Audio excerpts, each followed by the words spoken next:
Hello everyone, আসসালামু আলাইকুম। Welcome back to my channel. আমি ইয়াসমিন আছি তোমাদের সাথে। আজকের ভিডিওটা হচ্ছে আমার বাপের বাড়ি থেকে। এখানে বেড়াতে এসেছি অনেক দিন পর, আর এসেছি একটা বিশেষ কারণে, সেটা হচ্ছে ভোট দিতে এসেছি। কারণ আমার ভোটটা এখনও ট্রান্সফার করে আমি নিয়ে যাইনি। আর এখানে দেখো, খুব মজার ব্যাপার হচ্ছে, আম গাছের গোড়ায় প্রচুর আম পড়ে আছে। তো আমি নাসরিনকে বললাম আমগুলো কোড়া, মেখে খাবো।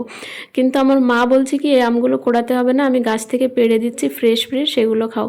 তো আমি বললাম কি না, এইভাবে আম গাছের নিচে পড়ে থাকা আম কুড়িয়ে খেতেও কিন্তু দারুণ ভালো লাগে। তো সেই জন্য নাসরিন কোড়াচ্ছে, আর ইয়াসিন তো খেলেই যাচ্ছে।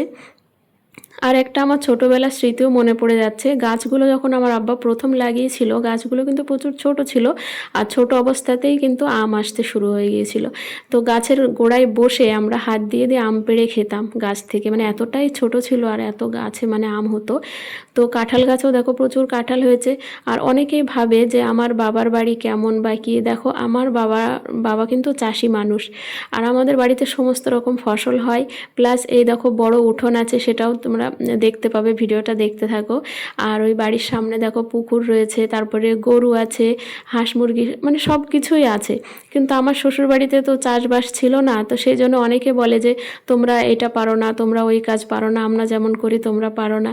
তো সেটা মেন কথা না, আমরা ছোটোবেলা থেকে দেখে এসেছি আমার বাবার বাড়িতে মানে চাষি কাজ, আমরা উঠোন লেপতেও পারি, ঘর লেপতেও পারি, এমনকি সমস্ত ফসল আমরা গোছাতেও পারি, সব রকম আমাদের করা আছে, ঠিক আছে। এবার শ্বশুর বাড়িতে জমি জায়গা না থাকলে কি করব, সে দোষটা তো আর আমার না।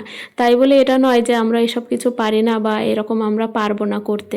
দেখো ওই দেখো গরু রয়েছে, তারপরে হচ্ছে হাঁস মুরগি সব আছে আমার আমার বাবার বাড়িতে, ঠিক আছে। তো ওই যে দূরে দেখতে পাচ্ছ মাঠ, একদম বাড়ির সামনে খোলামেলা এরকম মাঠ, প্রচুর বড় মাঠ।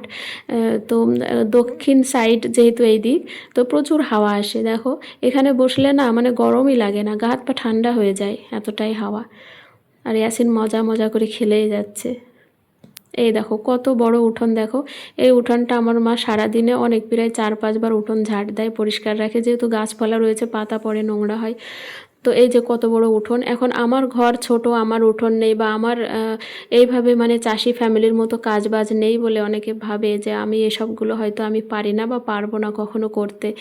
তবে কি আর বলবো তাদেরকে। তো এই ভিডিওটা তারা দেখলে বুঝতে পারবে যে আমি কোন বাড়ি, কোন ফ্যামিলি থেকে বিলং করতাম, বা আমার জন্মস্থান কেমন, কোথায় কি, আমি কি মানে পরিবেশে বড় হয়েছি, সেগুলো বুঝতে পারবে, ঠিক আছে। ধানের সিজনে ধান ঝাড়া, ধান গোছানো কিভাবে করতে হয়, মানে সমস্ত A to Z কাজ কিন্তু আমরা জানি বা পারিও। তো দেখো আমগুলো কোড়ানো হয়ে গেছে, আমগুলো ভালো করে ধুয়ে এবার আমি কাটতে বসে গেছি। নাসরিন ক্যামেরা ধরে আছে, আর আমার হাতটা দেখো ফিল্টার দিয়ে কতটা সাদা করে দিয়েছে। ফ্রেন্ডস, আমার হাত কিন্তু এতটা পরিষ্কার না, ঠিক আছে। ও ফিল্টার দিয়েছে, বলছে মাম্মি মেহেন্দিগুলো ভালো লাগছে, আর আমার ছোটো বোন আমাকে মেহেন্দি পরিয়ে দিয়েছে আজকে। তো বন্ধুরা, এই ছিল আজকের ভিডিও একটা মানে ছোটোখাটো ট্যুর আমার বাবার বাড়ির আমি দিয়ে দিলাম। দেখা হচ্ছে পরের ভিডিওতে, ততক্ষণে সবাই ভালো থেকো। আর এই সময় যে আমের সিজন, তোমরা কিন্তু আমের এইভাবে আম মাখা খেতে একদম ভুলো না, ঠিক আছে। আজকে আমি স্লাইস করে আম মাখাবো।